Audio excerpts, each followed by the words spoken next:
जी कह रहे हैं दया धर्म का मूल है, धर्म की जड़ क्या है? इसलिए दया सर्वभूतेषु भूतात्मा वस्थितः सदा। सबसे बड़ा धर्म है सत्य बोलना और सत्य के साथ साथ दया, सब पर दया, चींटी पर भी दया, कुत्ते पर भी दया, जीव मात्र पर दया। लेकिन आजकल के बच्चे इतने निर्दयी हो गए हैं, अपनी माँ को घर से निकाल देते हैं। बताओ इनके अंदर दया होती तो अपनी माँ को घर से क्यों निकालते? आज का आदमी दया से शून्य हो चुका है। यदि दया होती ना तो तुम कभी मछली ना खाते, क्योंकि मछली तड़पती है और तुम इतने निर्दयी हो गए हो कि मछली खा जाते हो। मतलब तुम दया शून्य हो, तुम धर्मात्मा कहलाने के लायक नहीं हो। धर्मात्मा शब्द तुम में शोभा नहीं देगा, क्योंकि तुम निर्दयी हो। दयावान व्यक्ति तो चींटी को भी मरता नहीं देखता, तड़पता नहीं देखता। दयावान व्यक्ति तो जीव मात्र पर दया करता है। दया रखने वाला व्यक्ति कभी मछली को नहीं मार सकता। आप हमसे कहिए कि महाराज जी मुर्गी को मारिए, हम तो नहीं मारेंगे, हमसे तो नहीं मारी जाएगी। हमने तो जानबूझकर चींटी को ना मारा होगा, धोखे से मर गई होगी पांव रखने पे, वो अलग विषय है। हम कैसे मार डालें? हम तो मछलियों को दाना, यमुना जी हम जाते हैं तो आटा लेकर जाते हैं, रोटियां लेकर जाते हैं, मछलियों को दाना डालते हैं।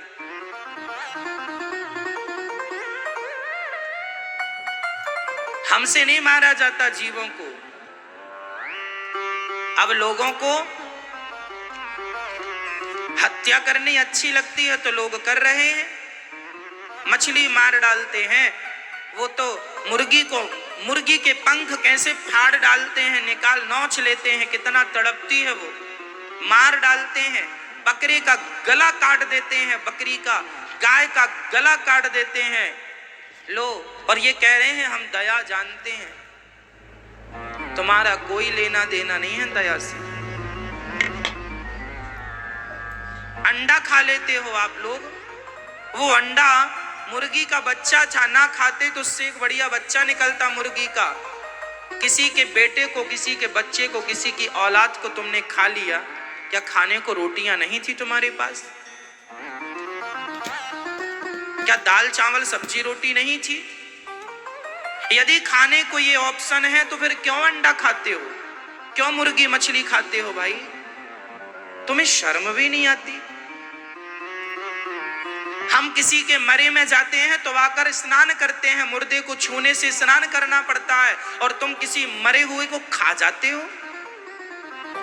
कहां से सीख गए ये सब? कहां पढ़ लिख लिया भाई? इतना पढ़ गए आप लोग। गोस्वामी जी लिख रहे हैं दया सर्वभूतेषु, व्यास जी लिख रहे हैं दया धर्म का मूल है। अभी मैं आपको सुनाऊंगा, द्रौपदी के 5 बच्चे मर गए। अश्वत्थामा ने हत्या कर दी थी, द्रौपदी के 5 बेटों को मार डाला था महाभारत के युद्ध के बाद। सोते हुए बच्चों की हत्या कर दी थी अश्वत्थामा। गुरु द्रोणाचार्य के बेटे का नाम है अश्वत्थामा। अश्वत्थामा ने गला काट दिया। अर्जुन ने पकड़ के सामने खड़ा किया, द्रौपदी तेरे बेटे का हत्यारा तेरे सामने है, बोल क्या सजा दे दूं इसे? द्रौपदी ने कहा कि इसे छोड़ दो। क्यों छोड़ दें इसे? तुझे बड़ी दया आ रही है।